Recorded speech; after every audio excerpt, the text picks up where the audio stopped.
Kryeministri Edi Rama ka reaguar këtë të premte pasi grupi i punës në Këshillin e Bashkimit Evropian kaloi raportin e EIBAR-it për Shqipërinë. Përmes një postimi në rrjetet sociale, Rama shprehet se kjo është një ditë krenarie për vendin, në rrugën e një misioni historik. Mëtej Rama thumboi opozitën, duke deklaruar se parashikimet për bllokimin e negociatave dhe ndëshkimin e Shqipërisë nga Bashkimi Evropian rezultuan të pavërteta. Than negociatat u bllokuan, than Shqipëria u ndëshkua, than Europa u zgjua dhe narkoregjimi u zbulua. U lëshuan rrugëve me molotov për ta djegur Shqipërinë në sytë të huajve. U lëshuan nëpër Europë me thas balte e lumi për ta zgaravitur Shqipërinë në sytë të huajve. U gënjyen si gjithnjë nga mendja e tyre dhe gënjyen edhe ata gjithnjë e më të pakt që shkojnë me atë mendje.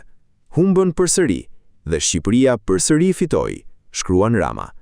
Mëtej kryeministri theksoi se më 26 maj në Bruksel, konferenca ndërqeveritare Shqipëri-BE do të vulos fazën hyrëse dhe do të çelë fazën përmbyllëse të negociatave të antarësimit. Procesi EIBAR, i lidhur me vlerësimin e progresit në sundimin e ligjit dhe reformat kyçe për integrimin evropian, konsiderohet një hap i rëndësishëm në avancimin e negociatave të antarësimit të Shqipërisë në Bashkimi Evropian.